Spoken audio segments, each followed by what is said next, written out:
Well, hey everyone, welcome back to our next session. We are currently working through the book called Emotional Intelligence 2.0. Whenever you watched our last video, we said that as of January, over 2 million copies of this book has been sold. And according to Nathan, that makes it a pretty popular book, right? Oh, yeah. So obviously it is a very popular book, and we have broken chapter 3 of this book down into 4 key sections. It's really important to understand these. So there are 2 competencies, personal and social, and under each one there are 2 skills. That's what the authors call them. The last video we took a look at self-awareness, and today we'll look at self-management. In the upcoming 2 conversations that we have, we'll look at social awareness, and then finally relationship management. Actually, last night, Nathan can verify, as we were reading through the 12 steps at our weekly Monday night Celebrate Recovery, which you're always invited to at 7 o'clock here at Christ Community Church. I don't know that I've ever done this before.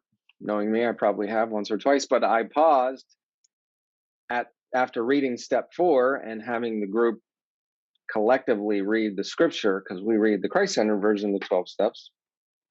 And I looked at Nathan and I said, we should have mentioned this in the first video, because step 4, as it relates to self-awareness, step 4 of the 12 steps says, we made a searching and fearless moral inventory of ourselves. Now, keeping in mind the word moral in this application means like the straight truth, the honest truth. We made a searching and fearless, honest inventory of ourselves. And then the passage in the Christ-centered version of the 12 steps, the verse, is Lamentations 3:40. Let us examine our ways and test them, and let us return to the Lord. This is a principle from the scriptures. It's repeated again and again. Know yourself. Take a look at your heart. Out of the heart, the mouth speaks, Jesus said. Is it the other way around? Out of the mouth, the heart speaks. But that is what these authors, going back to Emotional Intelligence 2.0, are trying to communicate. It's so important. And by the way, so many books today seem to be bringing this to the forefront, self-awareness, as does step 4 of the 12 steps. So with that in mind, Nathan, today we're going to move on to the application of self-awareness, which is self-management.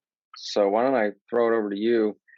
Anything stand out to you from this section from chapter 3 on self-management?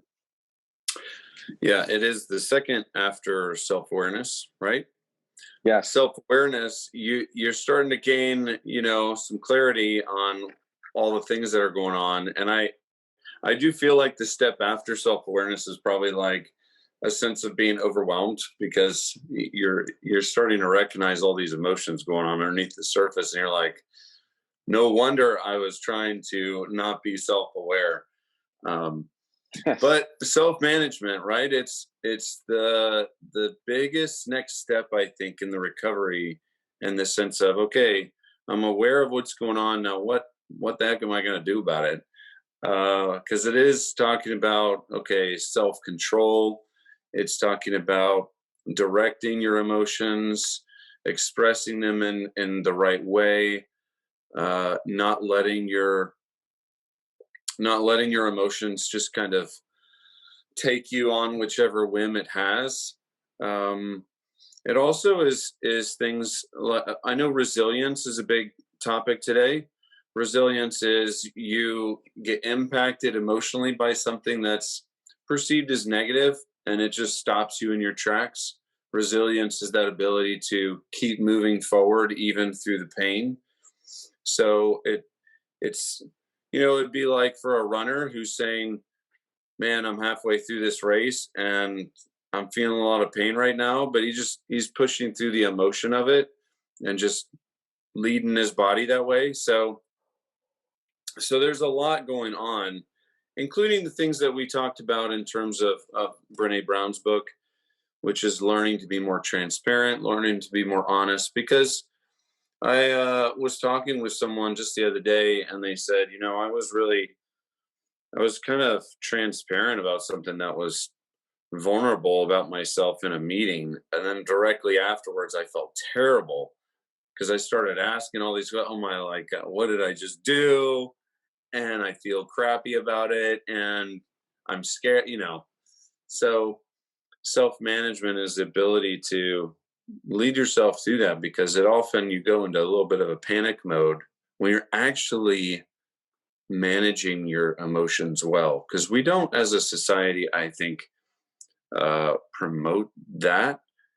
We don't, I mean, we talk about mindfulness, excuse me, but we do give kind of credence to people just letting it out, right? Social media is kind of like, just vomit out whatever emotion you happen to be feeling and whatever thought. Um so self-management, I think it's a really big thing, even though this is a really tiny section of the book. Yes. Well, I was going to say, this is if you're not a big book reader, this is a very readable book. In fact, Yeah. these 4 sections, which make up arguably the heart of this book, and you'll see in a few conversations that we have here in the Yeah. future concerning this book, we'll get into some very specific skills and strategies to put this all into place to increase our emotional EQ. And remember, Yeah. by the way, this whole book is about raising your emotional EQ, and that's the premise that the authors say. Changing your IQ is challenging, but sky's the limit when it comes to raising your EQ. And arguably, EQ is just as valuable as IQ. And If not more so, right? if not more so, correct. I'm just thinking of the statistics you're sharing too. Absolutely. And I Yeah, I'm think that this understating it. is You're right. I think it's a stunted um skill. Like, we do not teach any kind of emotional intelligence, at least from what I remember in schools, um Except in higher kindergarten. education as well. Yeah. And you think, gosh, man, maybe we should really start from an early age teaching better emotional intelligence, because I think, people would agree, there's a lot has to do with immaturity, character wise, and that has to do with more emotional intelligence than anything else when it comes to even the hot topics of today. Yep. So the summary of this section on self-management, it says, the authors say, real results come from putting your momentary needs. Now think about how this relates to recovery. Real results. That's why people come to Celebrate Recovery or AA Yeah. or NA or SLA, you name it. Real or GA. Real results come from putting your momentary needs on hold to pursue larger, more important goals. Now, I get it, for all of us, that's easier said than done. But I love the word pause, just taking a moment to say, 30 seconds. From a Christian point of view, Lord, I'm pausing before I act. I'm putting my what I feel like are my needs. They may not be. They may not be the best needs, but I feel them. I'm putting them on hold.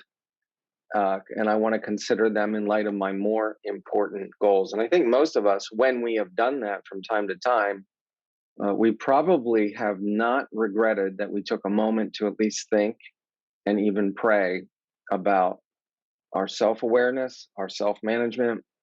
As I like to say to my kids and to myself, what's the wise thing to do? Just in that moment, self management, what's the wise thing to do? And I love that they're honest. And it's not like this is you achieve this and then you never have to worry about it. They say that the realization of such goals is often delayed, meaning that your commitment to self-management will be tested over and over again. And I would add, for the rest of our lives, right? We'll be living this out. So, great stuff. Yeah. So come back. 2 simple steps to the personal emotional intelligence: self-awareness, self-management. That's right. Not easy on any account. And I do want to add, if you pick up the book, you'll see that for each of these 4 that we're looking at right now, they have a brief overview, like very brief, of a person, and they give their self-management score on a scale 0 to 100 and what that person looks like. And it really does. I love that. It brings it home. It's like, what kind of person are we talking about? And they give an example from research of what a person with, let's say, a self-management score of 93 looks like. Very helpful. All right. Well, we will pick up next time by taking a look at social. So what's that? Yeah. I was going to say awareness. The second competency, which is others focused. Yes, that's right. All right. Thanks for joining us, and we will see you next time.